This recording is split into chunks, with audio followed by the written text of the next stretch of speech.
Everyone, here is the second video of social studies session. তো কালি আমি social social studiesৰ যি আমাৰ ক্লাছ 5ৰ বুকছখন আমি কভাৰ কৰিছিলোঁ তাতে কিছুমান বহুত ইম্পৰ্টেণ্ট টপিকছ আছে সো আপোনালোকৰ ফালৰ পৰা ভাল ৰেছপন্স এটা আহিছে তো যিয়ে নহওক কিছুমান কনফিউজন আছে ক্ৰুড অইলৰ যোনটো ইয়াৰ আছে সেইটো লৈ পেলাই তো সেইটো হৈছে এই যোনখন কালি কিতাপ পঢ়োৱা হৈছিলে সেইখন হৈছে 2021 টু 2021 এডিটেড আৰু বাকি যোনবিলাক আমি পুৰণি কিতাপত সেইটোৱে পাওঁ কিন্তু মই নাজানো এইটোত কিয় মানে বেলেগ এটা দিয়া আছে তথাপি আপোনালোকে দুটাই মনত ৰাখিব চেষ্টা কৰিব তো ইন কেস যদি তাৰে ভিতৰত এটা অপচন পায় তেতিয়াহ'লে সেইটো কাৰেক্ট কৰি দিব আৰু ইন কেস যদি দুটা অপচন পায় তেতিয়াহ'লে আমি ক্লেইম কৰিব পাৰিম এইটোলৈ কোনো কনফিউজন হ'ব লগা নাই দুটাই মনত ৰাখিব আজি ষ্টাৰ্ট কৰিব লৈছো ক্লাছ 6ৰ যোনখন সোশিয়েল সায়েন্সৰ কিতাপ তো ইয়াৰে যদি আমি কন্টেন্ট চাওঁ তো কন্টেন্টত কি হয় বিষয়খিনি ভাগ কৰি দিয়া আছে তো ইয়াতে আমি চালে যে আমাৰ যোনটো জিওগ্ৰাফি পাৰ্ট ইয়াতে অসম জিওগ্ৰাফি ইণ্ডিয়ান জিওগ্ৰাফি দুটাই মিক্সড হৈ আছে ইয়াতে টোটেল 8টা চেপ্টাৰ আছে হিষ্ট্ৰীটো 8টা আছে তেনেকে আৰু ইকোনমিক আৰু পলিটিক্যাল সায়েন্স মিলি 8টা চেপ্টাৰ আছে তাৰ ভিতৰত আজি আমি পাৰিলে এই গোটেইকেইটা চেপ্টাৰ টাইম লৈ পেলাই চাম বাৰু টাইম লৈ যদি কমপ্লিট কভাৰ কৰিব পাৰো এই 8টা টপিক আজি কভাৰ কৰিম আদাৰৱাইজ আমি দুটা ভিডিঅত এইটো কভাৰ কৰিবলৈ চেষ্টা কৰিম তো সময় আগবাঢ়িলে গম পাম তো আপোনালোকে মই প্ৰিফাৰ কৰিম যেহেতু এডিআৰিত ফেকচুৱেল বস্তু অহাৰ বেছি সম্ভাৱনা আছে কনসেপ্টটো বুজি পাব লাগিব আৰু তাৰ ভিতৰত আমি ফেকচুৱেল বস্তুটো গুৰুত্বপূৰ্ণ সেইটো মনত ৰাখিব লাগিব তো তাৰ কাৰণে আপোনালোকে নোট ডাউন কৰিব পাৰে নোট ডাউন কৰিলে কি হয় পৰীক্ষাৰ আগত আমি ৰিভিজন কৰিব পাৰিম আৰু ৰিভিজন কৰিলেহে বস্তুটো মনত থাকিব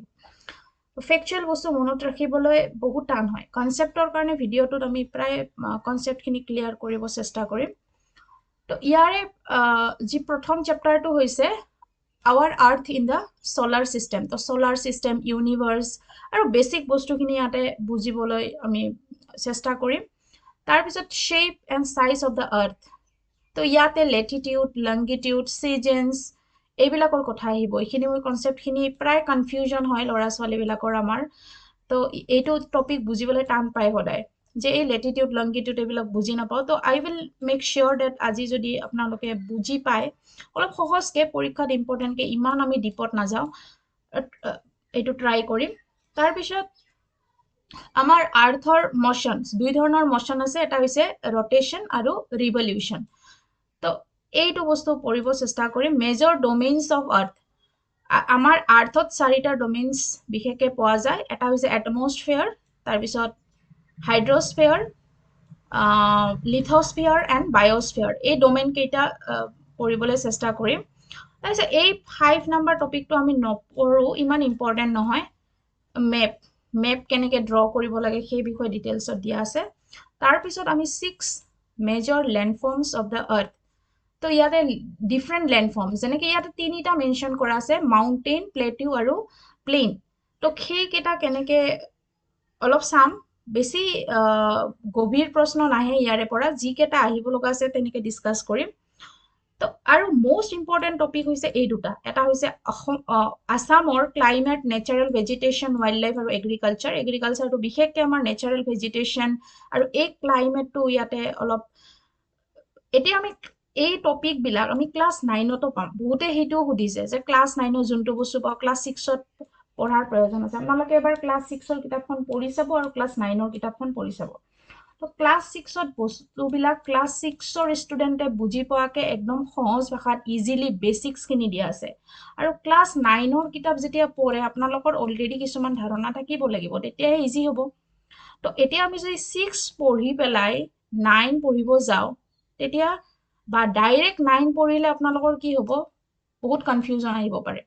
তো 6খন পঢ়ি 9খন পঢ়িব আৰু 9খনো পঢ়ক যদি 9খন বুজি পায় তেতিয়াহ'লে এইটো কথা নাই যদি যাৰ বেসিক আইডিয়াখিনি আছে তো এইবিলাক সুধিব লগা মানে কি নহয় নিজৰ বেলেগ মানে লৈ মানে বেলেগ মানুহলৈ বেলেগ তো এইটো কোনো পাৰ্টিকুলাৰ এনেকুৱা ধাৰণা নাই যে 9 টো পঢ়িম নে 6 টো পঢ়িম আপোনালোকৰ যেনেকৈ ইজি হয় তেনেকৈ পঢ়ক আৰু এইটো মোস্ট ইম্পৰ্টেণ্ট আৱাৰ ইণ্ডিয়া এইটোও পাম কিন্তু ইয়াতে যিমান ইজিকে আৰু লুচিড মেনাৰত বস্তুখিনি দিয়া আছে বাকী তেনেকৈ নাপাব তো আমি সেইকাৰণে গোটেইখন কিতাপ ষ্টাৰ্ট কৰিবলৈ লৈছোঁ ক্লাছ 5ৰ পৰা তো এতিয়া আমি ষ্টাৰ্ট কৰিম আৱাৰ আৰ্থ আমাৰ পৃথিৱীখনৰ বিষয়ে ইয়াতে solar system planet satellite star meteor asteroid এইবিলাকৰ বিষয়ে কোৱা আছে তো আমি এটা এটাকে বুজিম প্ৰথমতে আমি বুজিম হোৱাট ইজ সান তো সান ইজ এ স্টাৰ সানটো হৈছে এটা কি স্টাৰ তৰা এটা হৈছে আমি সানক কি ৰাতি নেদেখো হয়নে নাই তো এইটো নহয় যে সানটো ৰাতি নাথাকে তো এইখিনি কথা সবে জানে সানটো আমাৰ পৰা বহুত কিলোমিটাৰ দূৰত থাকে তো ইয়াতে যদি আমি সানৰ বিষয়ে আৰু অলপ বেছিকে জানিবলৈ চেষ্টা কৰো সানটো কেনেকুৱা ষ্টাৰ হৈছে মল্টেন মানে সানটো গলি গলি সানটোৰ উৎপত্তি হৈছে সানটো এনি টাইম আমাৰ কি হৈ থাকে জ্বলি থাকে সানটো হৈছে ইয়াতে বিভিন্ন ধৰণৰ গেছ থাকে এই গেছবিলাকে কি কৰে জ্বলি থাকে আৰু এনেকে জ্বলিয়ে আছে মানে সানটো এটা এটা মল্টেন ষ্টাৰ বুলি কোৱা হয় আৰু যাৰ টেম্পাৰেচাৰ হৈছে 6000 ডিগ্ৰী সেলসিয়াস সানৰ সাৰফেস সানৰ বহুত কেটা লেয়াৰ আছে ইমান আমি নাযাও তো আমি যদি ইয়াৰ সাৰফেস টেম্পাৰেচাৰটো so it is more than 6000 degree Celsius হয় আৰু সানটো আজিৰ পৰা কমসে কম 500 crore years আগতে সানটোৰ উৎপত্তি হৈছে বুলি ধৰা হয় হৈছে তাৰ আমি জানো যে সানে কি কৰিব পাৰে এম্পল এমাউন্ট অফ হিট আৰু লাইট এনাৰ্জি আমাক দিব পাৰে যাত এই আৰু সানৰ ওপৰতে আমি এনাৰ্জিৰ কাৰণে মোস্টলি ডিপেন্ডেন্ট আমি যিমানখিনি এনাৰ্জি সোৰ্স পাও মেইনলি কৰ পৰা আহে সানৰ পৰা আহে সানৰ কাৰণে আমাৰ যি দিন ৰাতি পৰিঘটনা এইবিলাক তাৰ পিছত আমাৰ সিজন চেঞ্জ হয় আমাৰ বতৰটোৰ পৰিৱৰ্তন হয় এইখিনি গোটেই ডিপেন্ডেন্ট কৰে সানৰ ওপৰত হৈছে তো এতিয়া আমি সান এতিয়া আমি কনসেপ্ট আহো কোনটো আমাৰ সোলাৰ সিস্টেমৰ ওপৰত আহো সোলাৰ সিস্টেমটো কি হৈছে sun is a part of solar system তো সান আৰু আমাৰ ইয়াতে 8 প্লেনেটস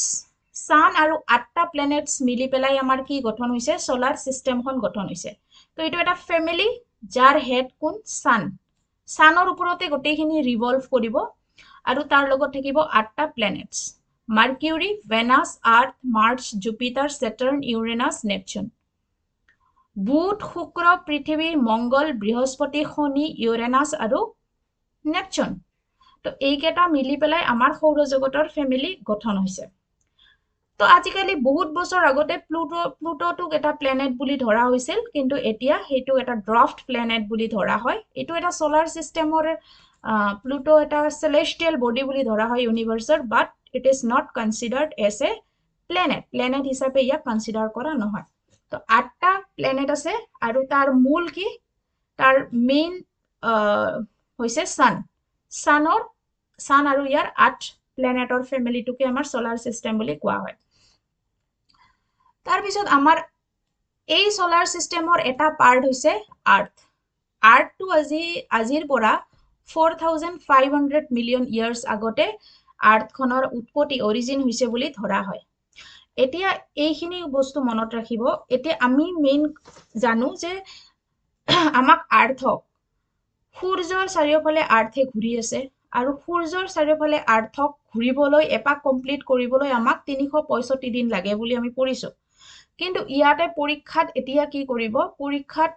তোমাৰ এক্সাক্ট ডাটাটো সুধিব এক্সাক্ট ডাটাটো হৈছে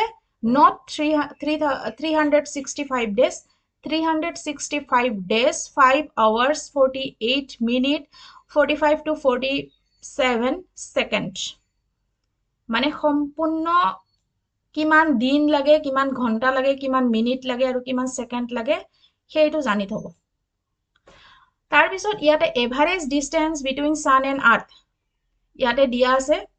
চাব 149 million 5 97,900 কিলোমিটাৰ ইমান হৈছে সূৰ্যৰ আৰু পৃথিৱীৰ মাজৰ এভাৰেজ ডিস্টেন্স সবতে একে নহয় তো এইটো এভাৰেজ ধৰা হৈছে আৰু কিমান স্পিডত পৃথিৱীয়ে সূৰ্যৰ চাৰিওফালে ঘূৰি আছে 1670 পাৰ কিলোমিটাৰ পাৰ আৱাৰ 1 ঘণ্টাত ইমান কিলোমিটাৰ 1670 কিলোমিটাৰ ৰিভলভছ কৰি আছে ইয়াৰ পৰা ফেকচুৱেল কোৱেশ্চন সুধিলে আপোনালোকে এইটো লিখি লিখি মুখস্থ কৰিব তো এইটো আমাৰ সূৰ্যৰ সবতকে ওচৰত আছে মাৰ্কিউৰি এইটো ভেনাছ এইখন আমাৰ আৰ্থ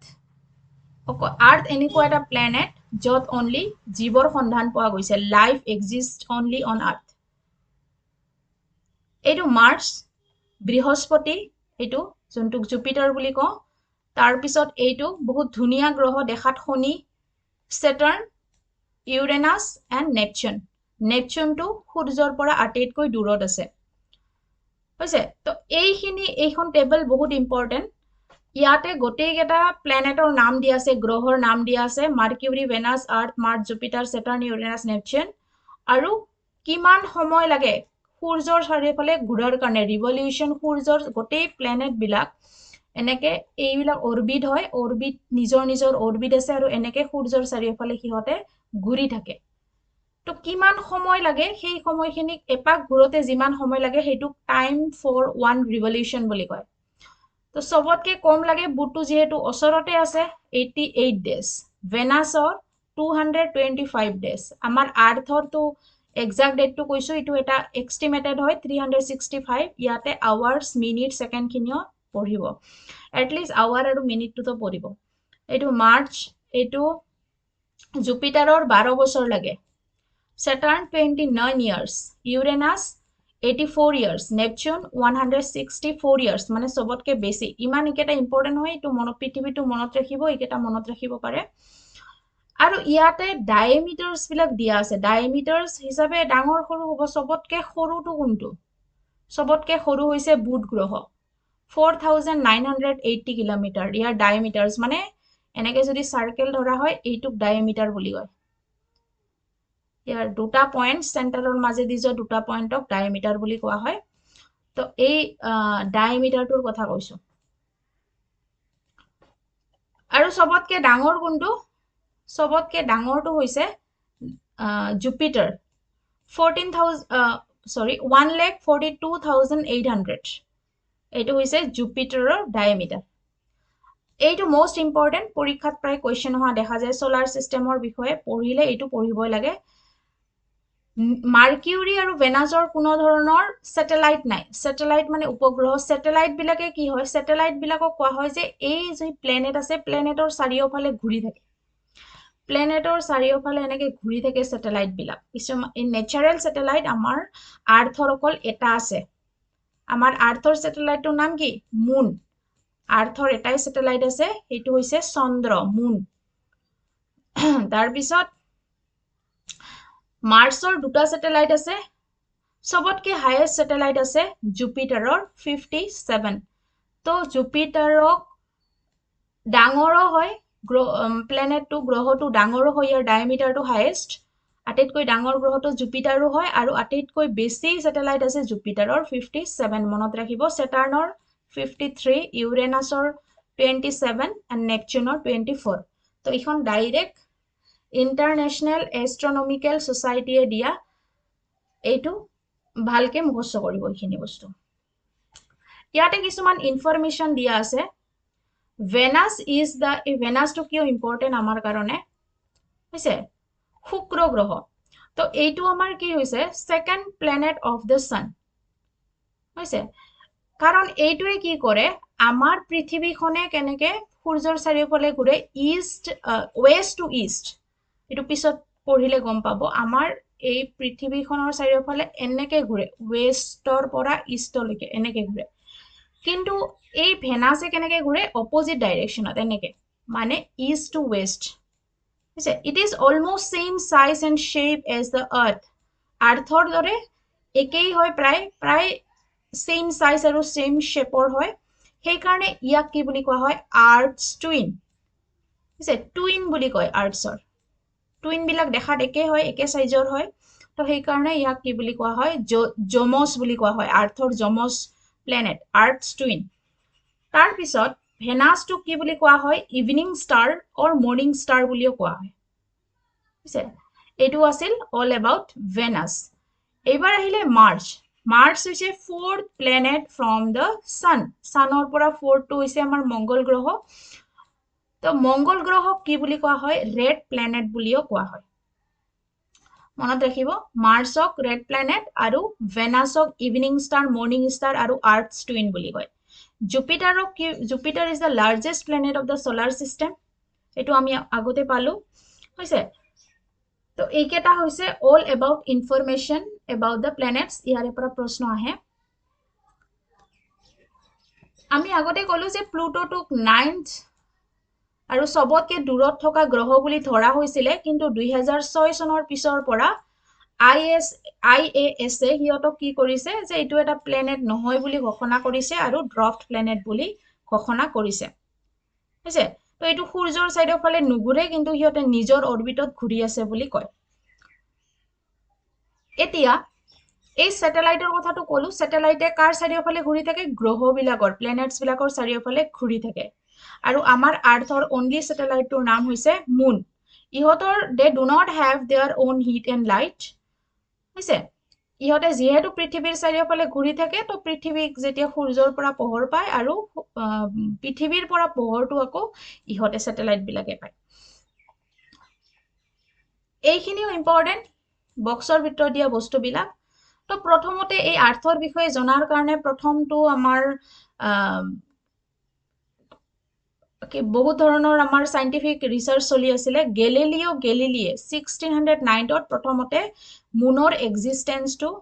কি কৰিছিলে, অবজাৰ্ভ কৰিছিলে। তাৰপিছত 1969ৰ 20 জুলাইত নেইল আৰ্মষ্ট্ৰং প্ৰথমজন মানুহ আছিলে যোনে মুনত লেণ্ড কৰিছিলে। বৰ্তমান মুনত বহুত আমাৰ স্যাটেলাইট, আৰ্টিফিচিয়েল স্যাটেলাইট আমাৰ পঠোৱা হৈ আছে মুনলৈ। তাৰপিছত 22 অক্টোবৰ 2008 ইণ্ডিয়াই প্ৰথমটো ৰকেট লঞ্চ কৰিছিলে, স্পেচ ক্ৰাফ্ট লঞ্চ কৰিছিলে, চন্দ্ৰায়ন 1। এতিয়া চন্দ্ৰায়ন 2টো আনসাকসেসফুল হৈছিলে, কিন্তু 3টো সাকসেসফুল হ'ল। এতিয়া 4ৰ কথা চিন্তা চৰ্চা কৰি আছে। এইটো ক'ৰ পৰা পঠোৱা হৈছিলে, শ্ৰীহৰিকোটাৰ পৰা ইছৰোই পঠাইছে। তো এতিয়া আমাৰ প্লেনেটৰ বাহিৰেও আকাশত আমি কিছুমান বহুত দূৰত এনেকুৱা আমি বহুত ধৰণৰ বস্তু এনেকুৱা জ্বলি থকা দেখা পাওঁ, কিবা কিনি ওলাই আকাশত, হয়নে নাই? তো আমি এইবিলাক বস্তুৰ ভিতৰত কিছুমান বস্তু এষ্ট্ৰয়েডছ কোনবিলাক হয়, তো এষ্ট্ৰয়েডছ বিলাকক মানে গ্ৰহতকৈও সৰু হয়, এইবিলাক স্মলাৰ দেন দ্য আৰ্থ। আৰ্থ বুলি নহয়, বাকী প্লেনেটছত বিলাকতকৈও মানে সৰু হয়। তো এইবিলাক কিছুমান ৰকি অবজেক্ট হয়, যোনবিলাকেও সূৰ্যৰ চাৰিওফালে এনেকে ঘূৰি থাকে। Rocky object that orbits around the sun, কিন্তু সেইবিলাক আৰ্থৰ নিচিনা ডাঙৰ নহয়, সৰু হয়। তো এইবিলাকক কি বুলি কোৱা হয়, এষ্ট্ৰয়েডছ, বা অসমীয়াত ক'লে গ্ৰহাণু বুলি কোৱা হয়। হৈছে, তাৰপিছত আৰু এটা আছে মেটিৰয়েডছ। তো মেটিয়ৰ্ছ কোনবিলাক হয়, সেইবিলাক হৈছে আমি উল্কা বুলি কওঁ যাক। সেইবিলাক মানে তৎক্ষণাত ওলাই, হাই স্পীডত ওলাই, আৰু হঠাতে ফায়াৰ বাৰ্ণ হয়, ফায়াৰ বাৰ্ষ্ট হয়। তো সেইবিলাকক কি বুলি কোৱা হয়, মেটিয়ৰ্ছ বা উল্কা বুলি কোৱা হয়। আৰু এটা আছে এইটো কমেটছ। কমেট মানে হৈছে আমাৰ ধূমকেতু। ধূমকেতুৰ কথা জানে সদায়। তো ধূমকেতু বিলাক কি হয়, এটা লং টেইলৰ নিচিনাকে ওলাই, বাট দিছ আৰ নট পাৰ্মানেণ্ট, কেতিয়াবা কেতিয়াবাহে ওলাই। তো এইকাৰণে ধূমকেতুটো কেতিয়াবাহে ওলাই, নট পাৰ্মানেণ্ট। তো এইবিলাকে কি হয়, টেইলৰ নিচিনাকে ওলাই, long tail, it develop into a long tail. তো এইবিলাকক কি বুলি কোৱা হয়, কমেটছ বুলি কোৱা হয়। এইবিলাক মানে এইবিলাক এটা পাৰ্ট হয়, বুজিছে? এইবিলাক চেলেষ্টিয়েল বডি, যোনবিলাক আমি প্ৰায় চকুৰ আগত থকা দেখা পাওঁ। এতিয়া আমি অলপ ইউনিভাৰ্ছৰ বিষয়ে ক'ম। তো এইটো এটা কনচেপ্টটো মই বুজাব চেষ্টা কৰিছোঁ। ইউনিভাৰ্ছ আমাৰ যি, সাপোজ এইখন আমাৰ ইউনিভাৰ্ছ। এই ইউনিভাৰ্ছখন, বুজিছে, এনেকুৱা ইউনিভাৰ্ছত কি থাকে, ষ্টাৰ থাকে। বহুত ষ্টাৰ থাকে, বিলিয়নছ অফ ষ্টাৰ্ছ। আৰু বিলিয়নছ অফ ষ্টাৰ্ছ বিলাক লগ লাগি ইয়াতে বহুত বিলিয়নছ অফ ষ্টাৰ্ছ আছে। আৰু এনেকে বিলিয়নছ অফ ষ্টাৰ্ছ বিলাক লগ লাগি একোখন কি হয়, গেলেক্সি হয়। একোখন গেলেক্সি হয় বিলিয়নছ অফ ষ্টাৰ্ছ লগ লাগি, মানে ষ্টাৰ বিলাক লগ লাগি একোটা গেলেক্সি হয়। আৰু এই গেলেক্সি বিলাকৰ ভিতৰত আমাৰ আৰ্থৰ, এইটো পিছত কৈ আছো, আৰু এই গেলেক্সি বিলাক যে আছে, গেলেক্সি বিলাকত কি থাকে, ষ্টাৰ আছে। সাপোজ এইখন গেলেক্সিত এটা ষ্টাৰৰ নাম হৈছে সান, সানটো এটা ষ্টাৰ। আৰু এই ষ্টাৰৰ চাৰিওফালে, মানে এই সানটোৰ চাৰিওফালে আকৌ সানে কি গঠন কৰিছে, সোলাৰ সিস্টেম গঠন কৰিছে ইয়াৰ চাৰিওফালে, হয় নাই? তো এটা সৰু ইউনিভাৰ্সৰ এটা পাৰ্ট হৈছে গেলেক্সি, ইমান ডাঙৰ ইউনিভাৰ্সৰ এটা পাৰ্ট গেলেক্সি। গেলেক্সিত আকৌ বিলিয়নছ অফ ষ্টাৰ্ছ থাকে, আৰু বিলিয়নছ অফ ষ্টাৰৰ ভিতৰত সানটো এটা ষ্টাৰ। আৰু এই সানটোৱে কি কৰিছে, এনেকে সোলাৰ সিস্টেম বিলাক গঠন কৰিছে, সোলাৰ সিস্টেম গঠন কৰিছে। তো এতিয়া আপোনালোকে কল্পনা কৰক যে আমি, আৰু এটা প্লেনেট হৈছে আৰ্থ, তো আমি ইউনিভাৰ্সৰ তুলনাত কিমান সৰু, ইউনিভাৰ্সখন কিমান বিশাল হয়। তো এইটোৱে বুজাবৰ কাৰণে মই কৈছো, এইবিলাক আমাৰ, আৰু আমি যোনটো গেলেক্সিত থাকো, সাপোজ এই আমাৰ এইটো গেলেক্সি, এইটো আমাৰ গেলেক্সিটো, আমাৰ গেলেক্সিটোৰ নাম হৈছে মিল্কি ৱে। তো এইটোৱে মনত ৰাখিব, আমাৰ what is the name of our galaxy, Milky Way. আৰু আমাৰ ওচৰত যোনটো গেলেক্সি আছে সেইটোৰ নাম হৈছে এণ্ড্ৰমেডা। হৈ গ'ল। তাৰপিছত এইবিলাক কিছুমান ইউনিভাৰ্সৰ বিষয়ে জনাৰ কাৰণে কিছুমান আমাৰ to know about the information about the universe, এইবিলাক কিছুমান আমাৰ স্যাটেলাইট লঞ্চ কৰা হৈছে ইণ্ডিয়াৰ পৰা। INSAT, IRS, EDU satellite, SAT। তো এনেকে বহুত ধৰণৰ স্যাটেলাইট লঞ্চ কৰা হৈছে। So this is all about first chapter. Now let's move to the second chapter, that is the shape and size of the earth. তো এইটো এটা কনসেপচুৱেল। এতিয়া আমাৰ আৰ্থৰ শেপটো যদি কেনেকুৱা সোধা হয়, আমাৰ সাৰ্কেল বিলাক কেনেকুৱা হয়, তো সাৰ্কেল হোৱা নাই মই, তথাপি বুজাৰ কাৰণে সাৰ্কেল বিলাক হয় যে এটা সেন্টাৰ থাকে, তাৰ পৰা ইকুৱেল ডিস্টেন্সত সাৰ্কেলটো ফৰ্ম হয়, হয়নে? কিন্তু আমাৰ আৰ্থখন কেনেকুৱা, সাৰ্কেলৰ দৰে নহয়। আমাৰ আৰ্থখন চাই ডটেড লাইন বিলাক আছে যে এনেকে, মানে দুই সাইডৰ পৰা অলপ বহল হৈ যায়, আৰু এই তল আৰু ওপৰৰ পৰা অলপমান কি হৈ যায়, কমি যায়। এইটোক ইক্লিপস বুলি কয়। এই শেপটো কি বুলি কোৱা হয়, ইলিপস বা ইক্লিপস বুলি কোৱা হয়। তো আমাৰ আৰ্থৰ শেপটো হৈছে এনেকুৱা।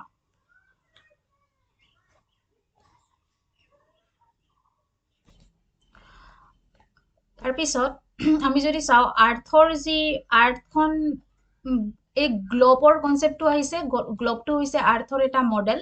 তো ইয়াতে এটা বস্তু বুজি লওঁ, what is called axis of the earth. এক্সিসটো হৈছে এটা ইমাজিনাৰী বস্তু। এইটো যদি আমি নৰ্থ পল আৰু এইটো যদি সাউথ পল বুলি ধৰি লওঁ, মানে এনেকুৱা এটা লাইন আছে যোনটো লাইনক কেন্দ্ৰ কৰি আৰ্থটো নিজৰ ভিতৰতে ৰটেট কৰি থাকে। ৰটেট টাৰ্মছটো মনত ৰাখিব, ৰটেট মানে নিজৰ ভিতৰতে। লাটুম এটা যেনেকে ঘূৰি থাকে নিজৰ ভিতৰতে, এনেকে চাৰিওফালে নহয়, নিজৰ ভিতৰতে ঘূৰি থাকে। গ্লোবটো যেনেকে আমি ঘূৰালে গম পাওঁ, তো আৰ্থত এনেকে কি হয়, নিজৰ ভিতৰতে ঘূৰি থাকে। তো এই ইমাজিনাৰী লাইনটোকে আৰ্থৰ এক্সিস বুলি কোৱা হয়, যোনটো এনেকে পাৰ হৈছে, নৰ্থ পল আৰু সাউথ পলৰ মাজেদি পাৰ হৈছে। নৰ্থ পল আৰু সাউথ পলৰ মাজেদি এক্সিসটো পাৰ হৈছে। তো আৰ্থে কি কৰে, নিজৰ এক্সিসত ৰটেট কৰি থাকে ফ্ৰম ৱেষ্ট টু ইষ্ট। ডাইৰেকশনটো কেনেকুৱা, ৱেষ্ট টু ইষ্ট হৈছে। তাৰপিছত কনসেপ্ট আহিল ইকুৱেটৰ। ইকুৱেটৰ হৈছে এনেকুৱা এটা লাইন যোনটো লাইনে কি কৰিছে, নৰ্দাৰ্ণ হেমিস্ফিয়াৰ আৰু এই আমাৰ আৰ্থৰ যদি সাৰ্কেল বুলি ধৰা হয়, ইয়াক দুটা পাৰ্টত ভাগ কৰিছে ইকুৱেলি। এটা হৈছে নৰ্দাৰ্ণ হেমিস্ফিয়াৰ, এটা হৈছে সাউদাৰ্ণ হেমিস্ফিয়াৰ। আৰু এইটো কোনে ভাগ কৰিছে, ইকুৱেটৰে ভাগ কৰিছে, হৈছে। আৰু ইকুৱেটৰটোক সদায় কি বুলি ধৰা হয়, 0 ডিগ্ৰী বুলি ধৰা হয়। এইটো মনত ৰাখিব, ইকুৱেটৰৰ যোনটো আমাৰ মেজাৰমেন্ট, সেইটো সদায় 0 ডিগ্ৰী বুলি ধৰা হয়। আৰু ওপৰৰ ভাগটো হৈছে নৰ্দাৰ্ণ হেমিস্ফিয়াৰ আৰু তলৰ ভাগটো হৈছে সাদাৰ্ণ হেমিস্ফিয়াৰ কোনো এটা জাগাৰ লোকেশন ওলাবৰ কাৰণে আমি কেনেকে ওলাব পাৰো with the help of the equator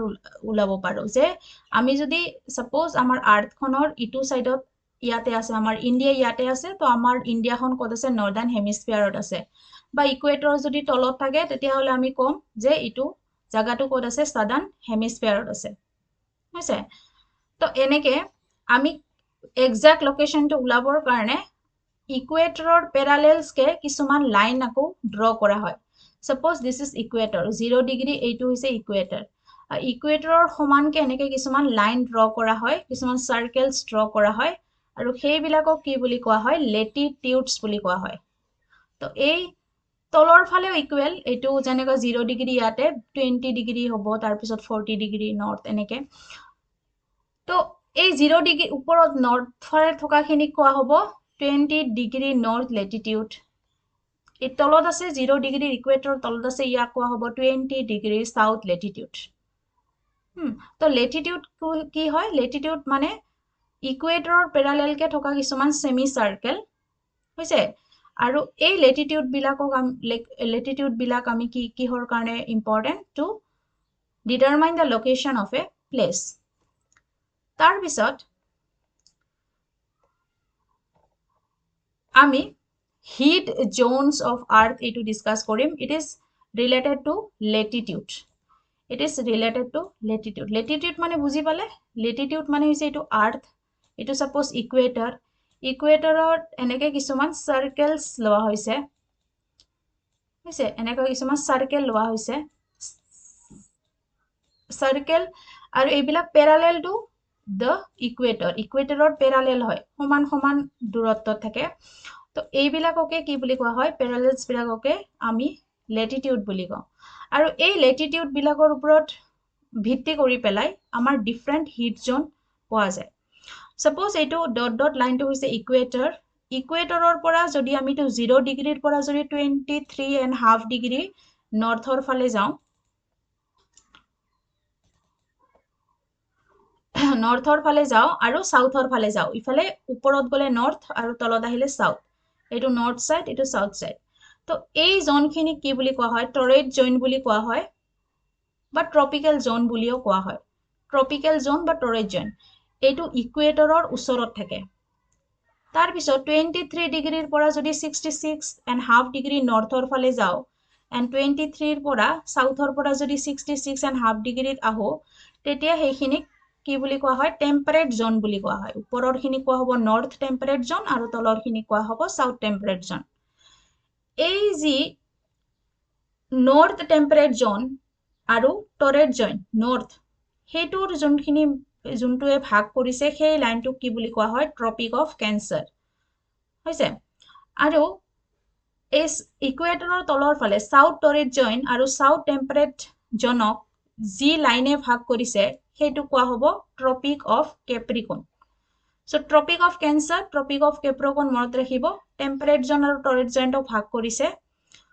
নৰ্থৰ ফালে আৰু সাউথৰ ফালে টৰেট আৰু টেম্পাৰেট জোনক ভাগ কৰিছে ট্ৰপিক অফ কেপ্ৰিকনে হৈছে তো ইয়াৰ ওপৰত ভিত্তি কৰি আমি এটা এই ডিফাৰেন্ট হিট জোন ল'ব পাৰো এটা কোৱা হ'ব টৰিড জোন এটা কোৱা হ'ব টেম্পাৰেট জোন আৰু এটা কোৱা হ'ব ফ্ৰিজিড আৰু ফ্ৰিজিড জোন কোনবিলাক ফ্ৰিজিড জোন বিলাক হৈছে এইটো যেতিয়া আমি টেম্পাৰেট জোন 66 ডিগ্ৰীৰ ওপৰত যেতিয়া যাওঁ এই 66 ডিগ্ৰী যেতিয়া তলত আহো সাউথৰ ফালে নৰ্থৰ ফালে এইখিনি হয় বহুত ঠাণ্ডা এইবিলাক প্ৰায় আইচ কেপছ থাকে সেইবিলাকক আৰু সেইখিনিক কোৱা হ'ব ফ্ৰিজিড জোন হৈছে তো এইখিনিয়ে কোৱা হৈছে 66 ডিগ্ৰী নৰ্থ লেটিটিউড আৰু ট্ৰপিক অফ কেঞ্চাৰৰ মাজৰ যোনখিনি ৰিজন সেইখিনিক টেম্পাৰেট জোন বুলি কোৱা হয় আৰু Tropic of Cancer 20 degree north and Tropic of Capricorn 23 degree south এইখিনিক কি বুলি কোৱা হ'ব টৰিড জোন বুলি কোৱা হ'ব ফ্ৰিজিড জোনটো কৈ দিলো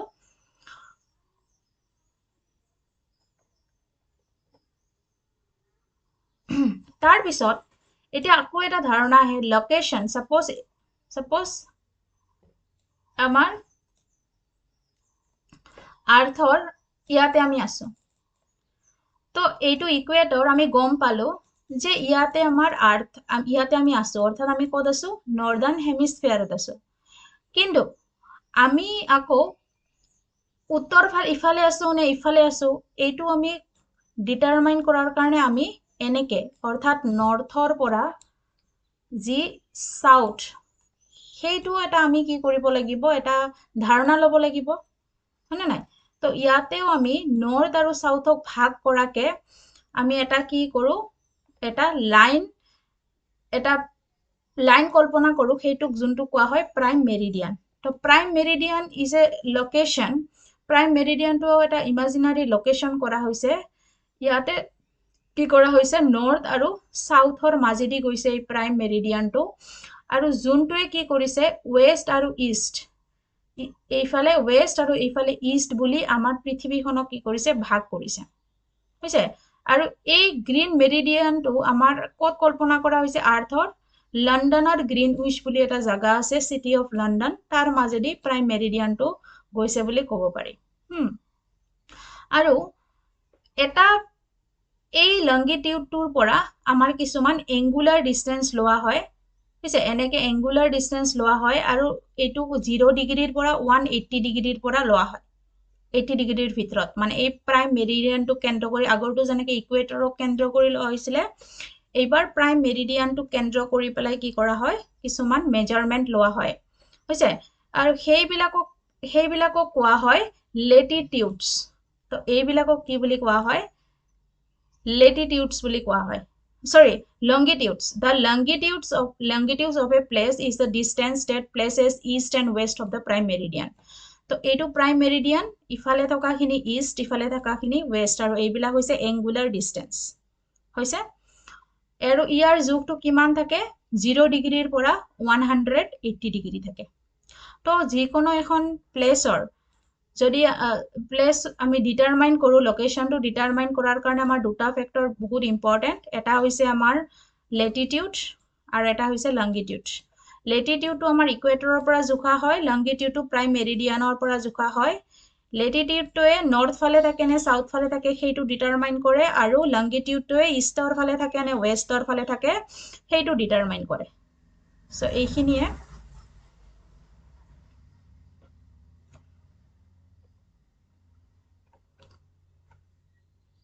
আৰু কিবা ৰৈ গৈছে নেকি এটা বস্তু ৰৈ যাব লাগে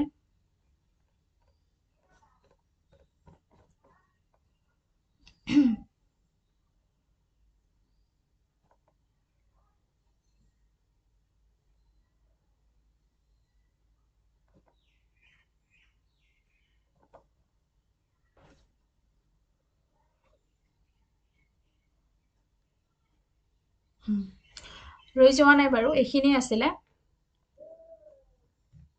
তো here we have completed the second chapterত আমি কি কি পঢ়িলো আমাৰ আৰ্থৰ সাইজ শেপৰ বিষয়ে পঢ়িলো এক্সিসৰ বিষয়ে পঢ়িলো ইকুৱেটৰৰ বিষয়ে পঢ়িলো তাৰ পিছত লোকেশন কেনেকৈ ডিটাৰমাইন কৰে লেটিটিউডৰ ওপৰত আমি কি পঢ়িলো হিট জোনৰ কথা পঢ়িলো হিট জোনটো কেনেকুৱা থাকে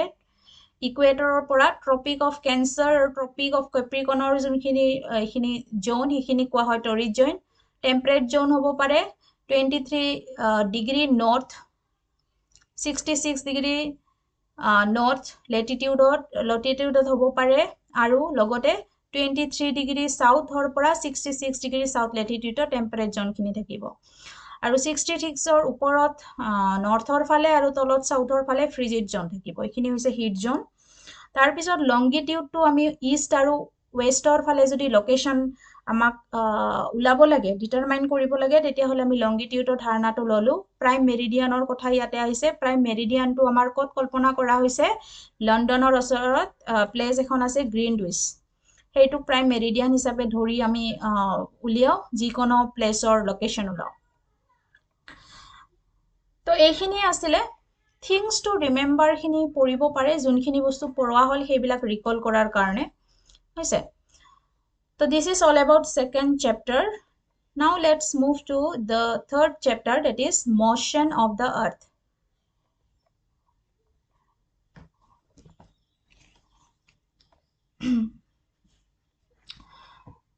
তো মোশন অফ দ্য আর্থ বুলি ক'লে আৰ্থৰ mainly two types of motion দেখা যায় এটা হৈছে ৰটেশন এটা হৈছে ৰিভলিউশন ৰটেশন মানে কি আৰ্থে নিজৰ এক্সিছত নিজৰ চাৰিওফালে ঘূৰি থাকে এইটোক ৰটেশন বুলি কোৱা হয় আৰু ৰিভলিউশনটো হৈছে আৰ্থে কাৰ চাৰিওফালে ঘূৰি থাকে সূৰ্যৰ চাৰিওফালে ঘূৰি থাকে বুজিছে সেইটোক কি বুলি কোৱা হয় ৰিভলিউশন তো আমি আৰ্থৰ দুই ধৰণৰ মোশন দেখা পাওঁ এটা হৈছে ৰটেশনেল মোশন এটা হৈছে ৰিভলিউশন মোশন ৰটেশনটো নিজৰ মাজতে এক্সিছৰ ওপৰত আৰু ৰিভলিউশনটো হৈছে যে প্ৰত্যেকটো প্লেনেটৰ নিজা নিজা অৰবিট থাকে এই অৰবিটৰ চাৰিওফালে কি হয় সূৰ্যৰ চাৰিওফালে ঘূৰি থাকে সানৰ চাৰিওফালে এইটোক আমি কি বুলি কওঁ ৰিভলিউশন তো ৰটেশনটো ক'লো যে আমাৰ এতিয়া আৰ্থে কেনেকে মুভ কৰে ওয়েস্ট টু ইষ্ট ওয়েস্টৰ পৰা ইষ্ট এক্সিছৰ মাজেদি ওয়েস্টৰ পৰা ইষ্টত গতি কৰে তো সেইটোকে ৰটেশন বুলি কয় আৰু আৰ্থক কিমান সময় লাগে 24 আৱাৰ্ছ টু মুভ ওৱান ৰটেশন এবাৰ নিজৰ এনেকে এক্সিছৰ চাৰিওফালে নিজকে ঘূৰিবৰ কাৰণে কিমান লাগে 24 আৱাৰ্ছ হৈছে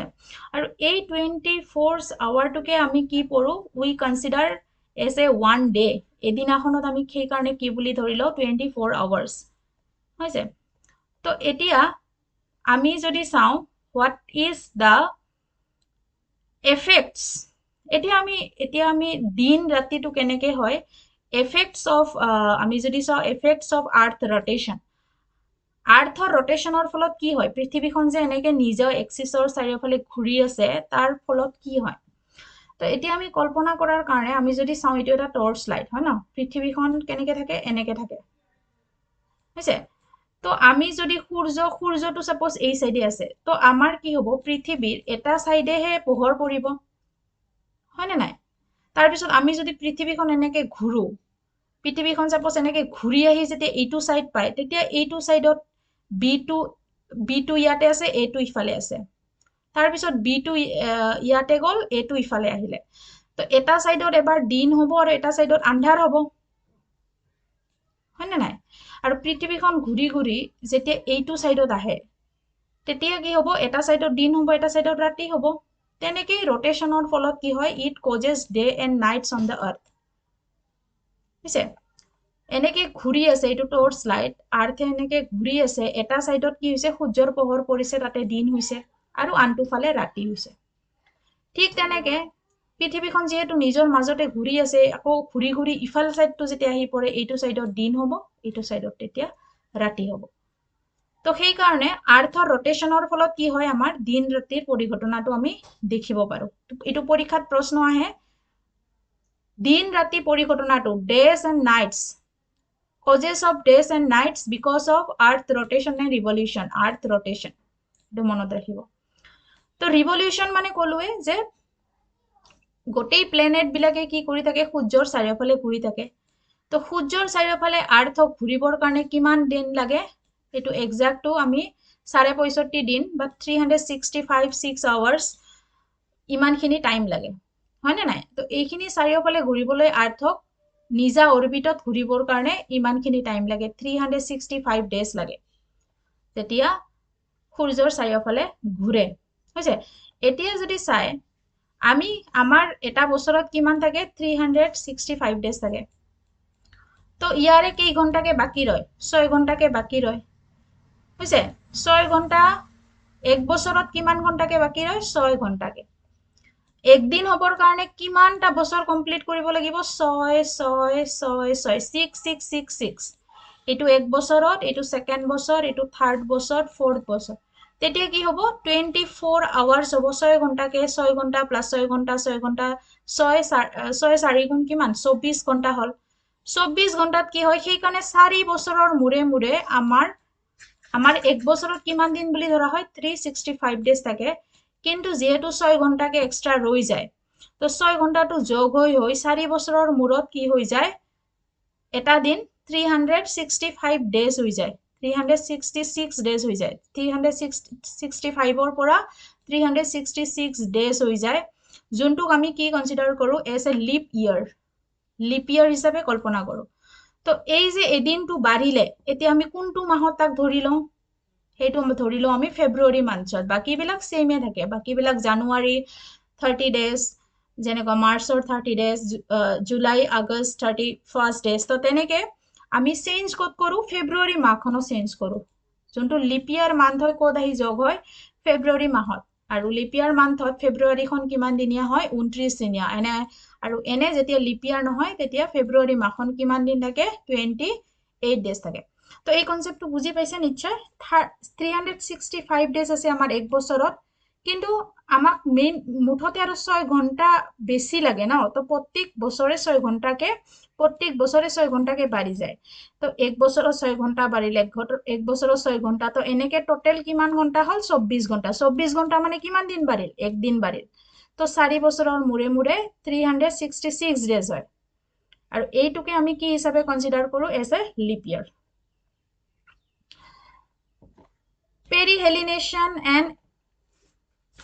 Perihelination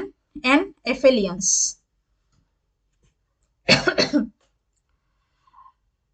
Peri মানে হৈছে মিনিমাম ডিস্টেন্স। এইটো একদম easy. when the distance between এইটো কাৰ ওপৰত, এইটোটা distance between earth and sun যেতিয়া সবতকে কম হয়, এনেকে ঘূৰি থাকে। তো এতিয়া এই দুটা চাওক, কি হৈছে, সানৰ একদম ওচৰত আছে। তো এইটো পেৰিহেলিয়ন বুলি কোৱা হ'ব হৈছে। আৰু এইটো কেতিয়া হয়, 3 জানুৱাৰীত হয় প্ৰত্যেক বছৰত, যেতিয়া কি হয়, পৃথিৱী আৰু সূৰ্যৰ মাজৰ দূৰত্ব আটাইতকৈ কম হয়, মিনিমাম হয়। সূৰ্য আৰু পৃথিৱীৰ মাজৰ দূৰত্ব কেতিয়া কম হয়, 3 জানুৱাৰী, যোনটোক আমাৰ কি বুলি কোৱা হ'ব, পেৰিহেলিয়ন। অসমীয়াত কনচেপ্ট আছিলে অপসুৰ আৰু অনুসুৰ। এইটো অনুসুৰ, অনু মানে সৰু, অপ মানে ডাঙৰ। এফেলিয়ন মানে কি হয়, উলটাটো, যেতিয়া distance between the earth and sun is maximum. এইটো কিমান,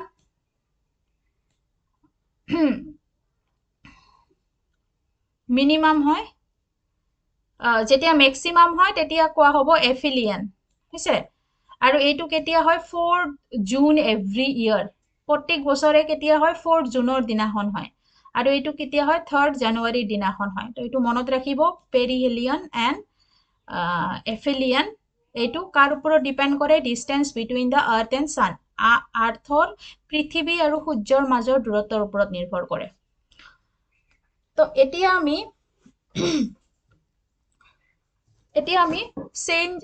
আমি ৰিভলিউচনৰ এফেক্টছ কি হয়, যেনেকুৱা আমি ৰটেশ্যনৰ এফেক্টছৰ ফলত কি পঢ়িলোঁ, ৰটেশ্যনৰ এফেক্টছৰ ফলত পঢ়িলোঁ আমি কেনেকে ডেজ এণ্ড নাইটছ হয়, দিন আৰু ৰাতি কেনেকে হয়। এতিয়া ৰিভলিউচনটোৰ ওপৰত ভিত্তি কৰি আমি জানিব লাগিব যে ছিজনছবিলাক কেনেকে চেঞ্জ হয়। ছিজনবিলাক কেনেকে চেঞ্জ হয়, আমাৰ বহুত ছিজন আহে। মষ্টলি আমি 4টা ছিজন যদি ধৰি লওঁ, সামাৰ, তাৰপিছত উইণ্টাৰ, তাৰপিছত অটম আৰু স্প্ৰিং। এই 4টা যদি ছিজন ধৰি লওঁ, তেতিয়াহ'লে আমাৰ এই পৰিঘটনাবিলাক, ছিজনৰ পৰিঘটনাবিলাক কিয় হয়, that is because of the revolution of the earth around the sun. তো ইয়াতে আমি দুটা কনচেপ্ট বুজি ল'ব লাগিব। এটা কনচেপ্টক কোৱা হয় সলিষ্টিক্স, আৰু এটা কোৱা হয় সলিষ্টিক্স, আৰু এটা কোৱা হয় ইকুইনক্স। তো সলিষ্টিক্সবিলাক কোনবিলাকক কোৱা হয়, সো এই 4টা পজিশ্যন আমি ধৰি লওঁ, 1 2 3 4। এই 4টা পজিশ্যন ধৰি লওঁ, আমাৰ কি হয়,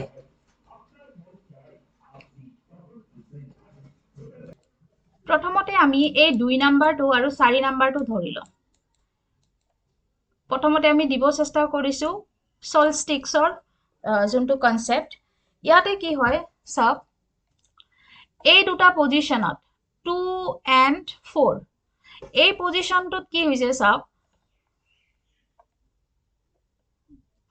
midday sun shines vertically overhead one of the tropic, that is tropic of Cancer and tropic of Capricorn. মই বুজাই দিব চেষ্টা কৰিছোঁ। এইখন আৰ্থ, এইটো ছানৰ পৰা আৰ্থে পোহৰ পাই আছে, হয়নে নাই, আৰু আৰ্থেও নিজাকে ঘূৰি আছে। তো এতিয়া সাপোজ এইটো আমাৰ ইকুৱেটৰ হয়, এইটো আমাৰ ইকুৱেটৰ হয় হৈছে। আৰ্থে ঘূৰি ঘূৰি এনেকুৱা এটা পজিশ্যন পাইছে য'ত ছানৰ পৰা পোহৰটো আহি পেলাই ট্ৰপিক অফ কেপ্ৰিকনত পৰিছে। আৰু ঠিক এইটোত আমি চাওঁ, আহি পেলাই ক'ত পৰিছে সানৰ পোহৰটো ডাইৰেক্টলি আহি পেলাই ক'ত পৰিছে ট্ৰপিক অফ কেপ্ৰিকনত পৰিছে ইয়াতে ট্ৰপিক অফ কেঞ্চাৰত পৰিছে ট্ৰপিক অফ কেঞ্চাৰটো আমি বুজি পালো এইটো আৰ্থ হৈছে এইটো নৰ্থ হেমিস্ফিয়াৰ এইটো সাউদাৰ্ণ হেমিস্ফিয়াৰ তাৰ পিছত ইয়াতে কি থাকে ট্ৰপিক অফ কেঞ্চাৰ ধৰি ললো এইটো ট্ৰপিক অফ কেপ্ৰিকন ধৰি ললো তো আৰ্থে যেতিয়া ঘূৰি ঘূৰি আহি সূৰ্যৰ পোহৰটো মানে অকল এইখিনি জায়গাতে পৰিব সূৰ্যৰ পোহৰটো এইখিনি জায়গাতে পৰিব এট দা মিড মানে দুপৰীয়া মিড অফ দা ডে ইয়াতে পৰিব হৈছে আৰু এবাৰ ঘূৰি ঘূৰি আহি এইটো এটা পজিশন হল এইটো ক'ত পৰিলে ট্ৰপিক অফ কেঞ্চাৰত পৰিলে সূৰ্যৰ পোহৰটো ট্ৰপিক অফ কেঞ্চাৰত পৰিছে নৰ্থ সাইডে পৰিছে হৈছে নৰ্দাৰ্ণ হেমিস্ফিয়াৰত পৰিছে ক'ত পৰিছে নৰ্দাৰ্ণ হেমিস্ফিয়াৰত পৰিছে তাৰ পিছত সূৰ্যৰ পোহৰটো সাপোজ সূৰ্যটো ইয়াতে আছে বা সূৰ্যটো ইয়াতে আছে আহি পেলাই ক'ত পৰিছে এইখিনিত পৰিছে ট্ৰপিক অফ কেপ্ৰিকনত পৰিছে এইখিনি জায়গাত পৰিছে সূৰ্যৰ পোহৰটো তো ক'ত পৰিছে সূৰ্যৰ পোহৰটো সাধাৰণ হেমিস্ফিয়াৰত পৰিছে হৈছে তো এইটো পজিশনত কি হ'ব এই নৰ্থ সাইডত কি হ'ব সামাৰ হ'ব আৰু সাউথ সাইডত যেহেতু সূৰ্যৰ পোহৰটো পৰা নাই ইফালে উইন্টাৰ হ'ব তো নৰ্থ হেমিস্ফিয়াৰত কি হ'ব সামাৰ হ'ব আৰু সাধাৰণ হেমিস্ফিয়াৰত উইন্টাৰ হ'ব হৈছে এই কেতিয়া হ'ব যেতিয়া আমাৰ সূৰ্যৰ পোহৰটো নৰ্দাৰ্ণ হেমিস্ফিয়াৰত ট্ৰপিক অফ কেঞ্চাৰত পৰিব আৰু ইফালে কি হৈছে সূৰ্যৰ পোহৰটো ক'ত পৰিছে সাধাৰণ হেমিস্ফিয়াৰত পৰিছে সূৰ্যৰ পোহৰটো ক'ত পৰিছে সাধাৰণ হেমিস্ফিয়াৰত পৰিছে তাৰ কাৰণে নৰ্দাৰ্ণ হেমিস্ফিয়াৰটোত সূৰ্যৰ পোহৰ পৰা নাই তাৰ কাৰণে ইয়াতে কি হৈছে উইন্টাৰ হৈছে আৰু সাধাৰণ হেমিস্ফিয়াৰত সূৰ্যৰ পোহৰটো পৰিছে সেই কাৰণে ডাইৰেক্ট পৰিছে সেই কাৰণে সূৰ্যটা বহুত পৰিছে তাতে গৰম হৈছে সামাৰ পৰিছে সামাৰ সিজন বুজি পালে তো এই দুটা কি এই দুটা মানে এই কন্ডিশন দুটা কি বুলি কোৱা হয় সলস্টিক্স বুলি কোৱা হয় আৰু সলস্টিকটো কেতিয়া হয় সলস্টিকটো হয় 21 জুনত যত এইটো হৈছে 21 জুনত কত হয় নৰ্দাৰ্ণ হেমিস্ফিয়াৰত সামাৰ হয় উত্তৰ গোলাৰ্ধত আমাৰ কি হ'ব 21 জুনত কি হ'ব আমাৰ সামাৰ আহিব আৰু এইটো ইয়াতে 22 ডিসেম্বৰ এইটো ম্যাক্সিমাম ডে মানে 22 ডিসেম্বৰত কি হ'ব আমাৰ সাউদাৰ্ণ হেমিস্ফিয়াৰত সামাৰ আহিব আৰু নৰ্দাৰ্ণ হেমিস্ফিয়াৰত উইন্টাৰ হ'ব যে আমাৰ এইটো ডিসেম্বৰ মাহত আমাৰ কোন আমি কোন গোলাৰ্ধত আছো আমি উত্তৰ গোলাৰ্ধত আছো নৰ্দাৰ্ণ হেমিস্ফিয়াৰত আছো আমাৰ ইণ্ডিয়া নৰ্দাৰ্ণ হেমিস্ফিয়াৰত আছে সেই কাৰণে আমাৰ জুন মাহত কি হয় গৰম হয় সামাৰ আহে আৰু আমাৰ 22ত কি হয় আমাৰ ঠাণ্ডা আহে বুজি পাইছে এইটো হৈছে সলস্টিক্সৰ ঘটনা তাৰপিছত ইকুইনক্স মানে হৈছে যে সূৰ্যৰ পোহৰটো ডাইৰেক্ট ইকুৱেটৰত পৰে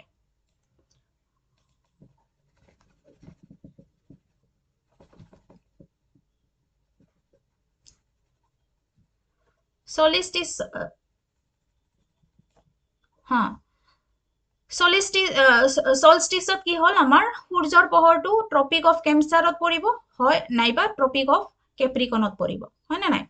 কিন্তু ইকুইনক্সত কি হয় আমাৰ সূৰ্যৰ পোহৰটো ডাইৰেক্ট ইকুৱেটৰত পৰিব সূৰ্যৰ পোহৰটো হৈছে ইকুৱেটৰত পৰিব যদি নৰ্থ সাইডৰ ফালে পৰে নৰ্থ হেমিস্ফিয়াৰৰ ফালে পৰে তেতিয়া তাত স্প্ৰিং সিজন হ'ব আৰু যদি সাউথ হেমিস্ফিয়াৰত পৰে তেতিয়া তাত কি হ'ব তেতিয়া তাত হ'ব অটম হ'ব হৈছে অটম কেতিয়া হ'ব যেতিয়া সাউথত পৰে আৰু নৰ্থত পৰিলে হেতু স্প্ৰিং সিজন হ'ব বুজি পালে ঘটনাটো তো এইটো কেতিয়া হয় 21 মাৰ্চত নৰ্দাৰ্ণ হেমিস্ফিয়াৰত স্প্ৰিং হয় আৰু 23 সেপ্টেম্বৰত কি হয় তেতিয়া আমাৰ কি হৈ যায় দিন আৰু ৰাতি সমান হয় ইয়াতে আৰু তেতিয়া কি হয় অটম পৰে ইয়াতে দিন ৰাতি এটা দিন ৰাতি কি হয় সমান হয় 21 জুনত আমাৰ কি হয় লংগেষ্ট ডে হয় হৈছে আৰু 22 ডিসেম্বৰত আমাৰ শৰ্টেষ্ট ডে হয় কিয় হয় কাৰণ আমি নৰ্দাৰ্ণ হেমিস্ফিয়াৰত আছো আমি যদি সাউদাৰ্ণ হেমিস্ফিয়াৰত থাকিলো হেতেন তেতিয়া হলে 22 ডিসেম্বৰত আমাৰ লংগেষ্ট ডে হল হয় আৰু 21 জুনত আমাৰ কি হয় শৰ্টেষ্ট ডে হল হয় তো আই হোপ এখিনি বুজি পাইছে বুজি নাপালে আকৌ এবাৰ কনসাৰ্ন কৰিব তো সেইখিনি কথা ইয়াতে লিখা আছে পঢ়ি লব তো this is all about the third চেপ্টাৰত আমি কি পঢ়িলো rotation and revolution, effects of rotation, effects of revolution, day and night কেনেকে হয়, day and night কেনেকে হয়, আৰু আমাৰ effects of revolution কি seasons বিলাক কেনেকে changes হয়. তাৰ পিছত লগতে আমি পঢ়িলো পেৰিহেলিয়ন and এফেলিয়নৰ বিষয়ে. এইটো কাৰ ওপৰত ডিপেন্ড কৰে, distance between the earth and sun. sun আৰু earthৰ মাজত যেতিয়া মিনিমাম ডিস্টেন্স থাকে তাক পেৰিহেলিয়ন বুলি কোৱা হয়, আৰু মেক্সিমাম ডিস্টেন্স যেতিয়া থাকে এফেলিয়ন বুলি কোৱা হয় তাক. Now coming to the next lesson, that is major domains of earth. Major domains of earth আমি আৰ্থৰ চাৰিটা ডমেইনছ আছে. এটা হৈছে লিথোস্ফিয়াৰ, এটা হৈছে হাইড্ৰস্ফিয়াৰ, এটা হৈছে এটমস্ফিয়াৰ, আৰু এটা হৈছে বায়োস্ফিয়াৰ. ইয়াতে বুজাই দিছো লিথোস্ফিয়াৰ মানে আমাৰ লেণ্ড মাছক বুজায়, লেণ্ড থকা জাগাখিনিক বুজায়. হাইড্ৰস্ফিয়াৰ মানে যিমান ৱাটাৰ বডি আছে ৱাটাৰ বডিক বুজায়. এটমস্ফিয়াৰ মানে বায়ু, ওপৰৰ এটমস্ফিয়াৰটো আমি জানো বায়ু যিমান আছে সেইটোক বুজায় আমাৰ বায়ু গেছেছ. আৰু বায়োস্ফিয়াৰ মানে interaction between all the sphere, lithosphere, তাৰপিছত আমাৰ হাইড্ৰস্ফিয়াৰ, এটমস্ফিয়াৰে কি কৰে, লিভিং, লগতে লিভিং বিংছ বিলাক মিলি পেলাই কি হয় বায়োস্ফিয়াৰ. বায়োস্ফিয়াৰত কি কি থাকিব, নন লিভিং আৰু লিভিং থিংছো থাকিব. নন লিভিং থিংছ বিলাক বাকী কেইটা যি ডমেইন আছে তাৰ ওপৰত ডিপেণ্ড কৰিব. অৰ্থাৎ সাপোজ জীৱ জন্তু আছে, জীৱ জন্তুৱে কাৰ লগত ইণ্টাৰেকশ্যন কৰিব, ৱাটাৰৰ লগত, লেণ্ডৰ লগত, বায়ুৰ লগত, এনেকে. তো এই গোটেইখিনি মিলি পেলাই কি হৈছে বায়োস্ফিয়াৰ. এইকেইটাই হৈছে মেজৰ ডমেইনছ অফ আৰ্থ. তো লিথোস্ফিয়াৰত আমি চাম, লিথোস্ফিয়াৰত দুটা মেইন ডিভিজন আছে, হয়নে নাই? এটা হৈছে আমাৰ কণ্টিনেণ্ট আৰু এটা হৈছে অ'চিয়ান বেচিন, হৈছে. তো আমাৰ এইটো আমাৰ আৰ্থৰ যদি আমি এইটো ইকুৱেটৰ বুলি ধৰা হৈছে, ইকুৱেটৰ ধৰা হৈছে, বেছিক এইখন আমাৰ কণ্টিনেণ্ট আছে নৰ্থৰ ফালে, আৰু চাউথৰ ফালেও আছে. এইফালে চাউথ আমেৰিকা আধা আছে, এণ্টাৰ্কটিক আছে, ইয়াতে অচেনিয়া আছে, অষ্ট্ৰেলিয়াখন অচেনিয়াত পৰে. আৰু বাকী যি আমাৰ এছিয়া, দেন আমাৰ ইয়াতে কি আছে নৰ্থ আমেৰিকা, তাৰপিছত ইউৰোপ, এইখিনি গোটেইখিনি ক'ত পৰে, নৰ্থত পৰে, হৈছে. তো আমাৰ কেইখন কণ্টিনেণ্ট আছে, 7খন কণ্টিনেণ্ট আছে, আৰু 5খন কি আছে আমাৰ অ'চিয়ানছ আছে. যেনেকৈ এইখন চাউথ অ'চিয়ান, তাৰপিছত পেচিফিক অ'চিয়ান ইয়াতে আছে, তাৰপিছত নৰ্দাৰ্ণ অ'চিয়ান, সাদাৰ্ণ অ'চিয়ান, তেনেকৈ আমাৰ 5খন অ'চিয়ান আছে. তো ইয়াতে আমি কণ্টিনেণ্ট বিলাকৰ বিষয়ে যদি পঢ়ো, এছিয়াখন হৈছে আটাইতকৈ ডাঙৰ কণ্টিনেণ্ট. 7খন কণ্টিনেণ্ট আছে, এছিয়া, আফ্ৰিকা, নৰ্থ আমেৰিকা, এইকেইটা আমাৰ ক'ত পৰে, নৰ্থৰ আফ্ৰিকাখন এনেকুৱা এখন কণ্টিনেণ্ট, আমি ডিছকাছ কৰিম বাৰু. তাৰপিছত চাউথ আমেৰিকা, এণ্টাৰ্কটিকা, ইউৰোপীয়া, অচেনিয়া, এই 7খন হৈছে. তাৰপিছত এছিয়া হৈছে আটাইতকৈ লাৰ্জেষ্ট কণ্টিনেণ্ট. ইয়াৰ চাইজ আৰু পপুলেশ্যন চবতকৈ বেছি হয়, মানে লিথোস্ফিয়াৰৰ 3/1 ভাগে আমাৰ এছিয়াখন দখল কৰি আছে, হয়নে নাই? ইয়াতে কি থাকে, বিভিন্ন ধৰণৰ, যেনেকৈ হিমালয়ান মাউণ্টেইন আছে, তাৰপিছত উৰাল মাউণ্টেইন আছে. তাৰপিছত ইউৰোপখন হৈছে এছিয়াতকৈ বহুত সৰু হয়, এইখন এছিয়াৰ ৱেষ্টৰ দক্ষিণ ফালে আছে, হয়নে নাই? তাৰপিছত এইটো বেছিভাগে কিহেদি আছে, ৱাটাৰ বডি দি ঘিৰা আছে. আফ্ৰিকাখন ছেকেণ্ড লাৰ্জেষ্ট কণ্টিনেণ্ট, প্ৰথমখন কি এছিয়া, ছেকেণ্ড হাইয়েষ্ট কি আফ্ৰিকা, এছিয়াৰ পিছতে আছে কি আফ্ৰিকা, ছেকেণ্ড হাইয়েষ্ট. আফ্ৰিকাখন এনেকুৱা এখন জাগা যাৰ মাজেদি equator, tropic of cancer, equator আৰু ট্ৰপিক অফ কপ্ৰিকন গোটেইখিনি গৈছে. ইয়াতে দেখিলে গম পাব আফ্ৰিকা ক'ত আছে, এইখন আছে. ইয়াৰ মাজেদি ইকুৱেটৰো গৈছে, এইখন আকৌ ট্ৰপিক অফ কেঞ্চাৰৰ মাজেদি গৈছে, ট্ৰপিক অফ কেপ্ৰিকনৰ মাজেদিও গৈছে, যোনটো আমি ধাৰণাটো আগৰ চেপ্টাৰত পঢ়ি আহিলো, হয়নে নাই? তাৰপিছত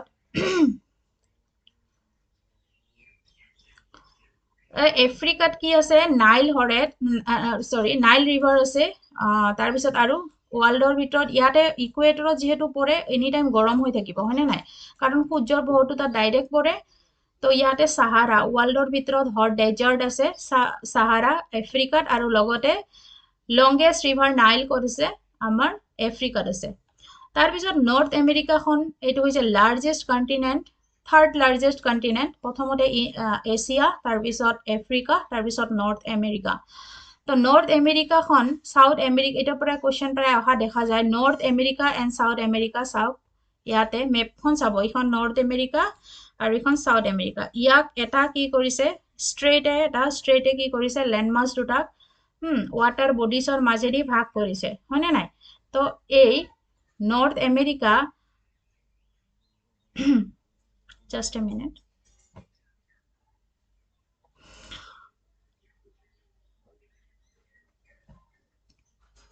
North America is linked with the South America by a narrow landmass আৰু যোনটো কি বুলি কোৱা হয়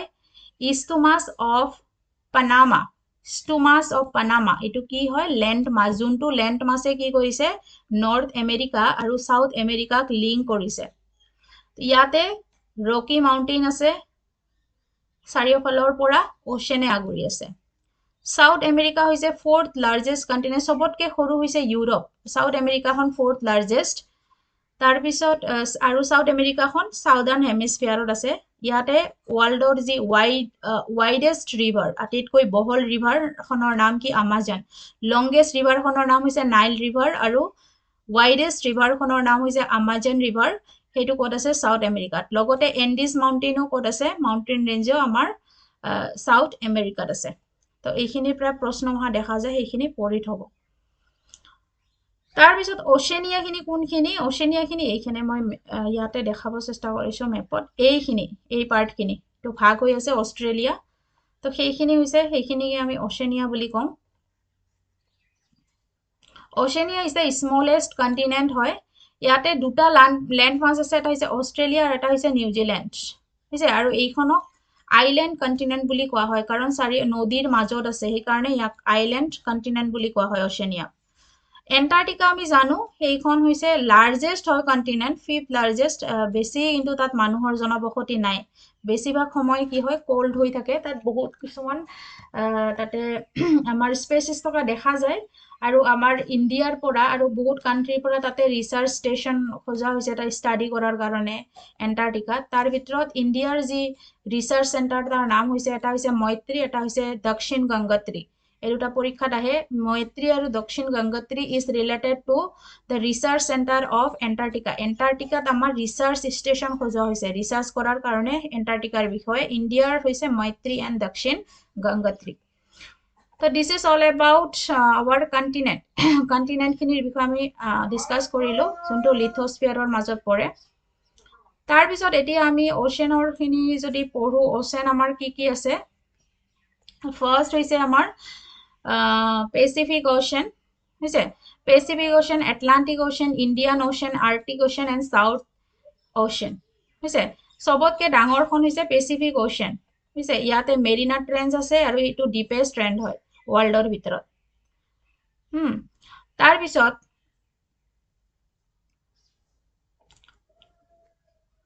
আৰ্কটিক অ'চেনখন বেছিভাগে কি হৈছে ছাৰাউণ্ডেড বাই লেণ্ড আৰ্কটিক ইয়াতে চাইছো মেপতে চাইছো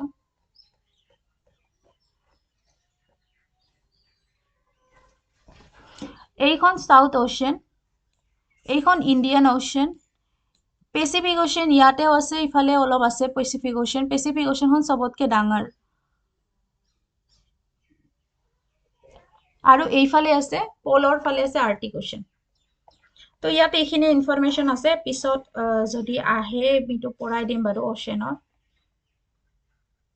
মই এক্সট্ৰাকৈ যাব খোজা নাই আদাৰৱাইজ টাইম কনজিউমিং হ'ব ইয়াতে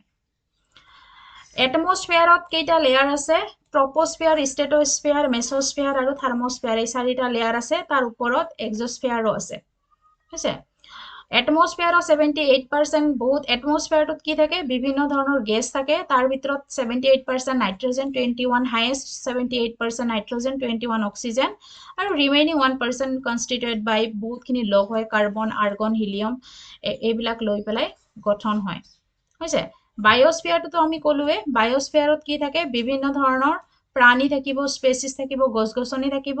প্লান্টছ এণ্ড এনিমেলছ লগতে সিহঁতে কি কৰি থাকিব এটমস্ফিয়াৰ বায়'স্ফিয়াৰ আৰু লিথোস্ফিয়াৰৰ মাজত ইণ্টাৰেকশ্যন কৰি থাকিব হৈছে তো এইখিনি হৈছে অল এবাউট আৱাৰ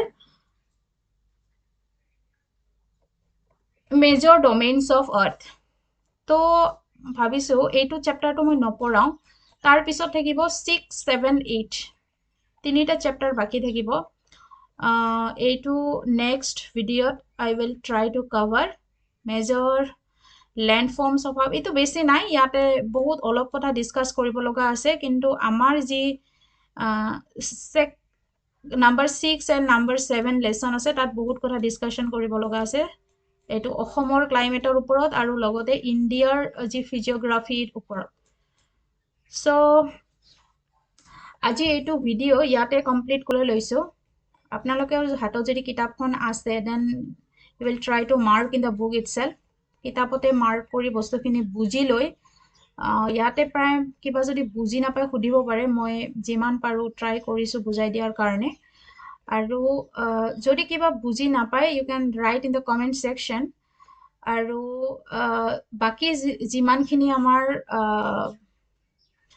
বস্তু আছে নোটস যাৰ কিতাপখন নাই মই লিংকটো